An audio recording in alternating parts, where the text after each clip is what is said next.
11-12 টাকা যদি বাজেট থাকে তাহলে নিয়ে নিতে পারেন সিম্ফনির নতুন একটা ডিভাইস ইনোভা 40। কেন নিতে বলছি তার ব্যাখ্যা একটু পরেই বলছে।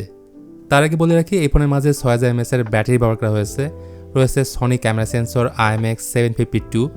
বাংলাদেশ মার্কেটে সিম্ফনির এই ফোনটা দুইটা ভেরিয়েন্টে লঞ্চ হয়েছে, একটা হচ্ছে 6128 আর 8128 জিবি। সো সব মিলে 11-12 হাজারে এই ফোনটি কেমন হবে, ফোনটি কাদের জন্য, এসব নিয়ে কথা বলবো আজকের ভিডিওতে।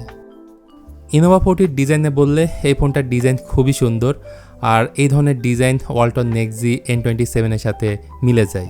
এর ব্যাকপার্টে গ্লসি ফিনিশ ব্যবহার করা হয়েছে, হাত পড়লেই ফিঙ্গারপ্রিন্ট পড়ে যায়। তবে এত বড় ক্যামেরা মডিউল দেখে অনেকের কাছেই ভালো লাগবে, অনেকের কাছে ভালো নাও লাগতে পারে।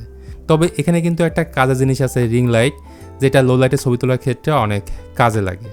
ফোনটির ডান দিকে আছে সাইড মাউন্ট ফিঙ্গারপ্রিন্ট স্ক্যানার, উপরে নয়েজ ক্যান্সেলেশন মাইক আছে এবং নিচে আছে টাইপ সি পোর্ট।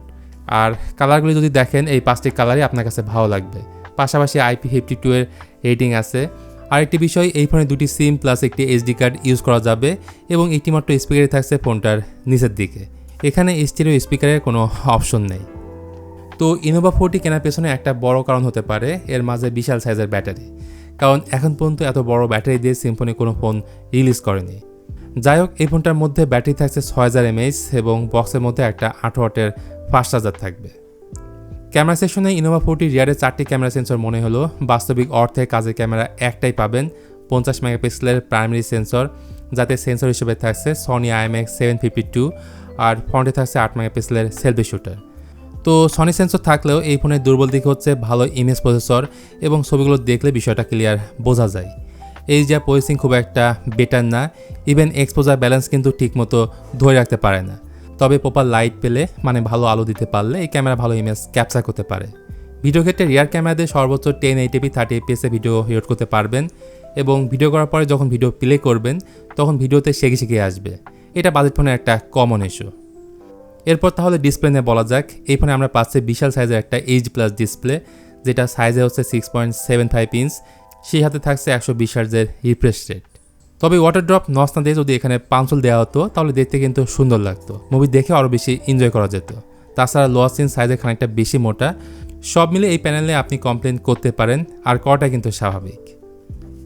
পৌঁছ হিসেবে এই ফোনে থাকছে ইউনিসক T615, যেটার ক্লক স্পিড হচ্ছে 1.8 GHz এবং এর সাথে থাকছে 6GB এবং 8GB র্যাম, আর স্টোরেজ থাকছে 128 GB। এখানে UMCB টাইপ স্টোরেজ থাকছে, তবে এতে ওয়ালটনের র্যাপিড মেমোরি আছে, মানে আপনি 6GB র্যামের সাথে 6GB র্যাম এবং 8GB র্যামের সাথে 8GB র্যাম বাড়িয়ে নিতে পারবেন।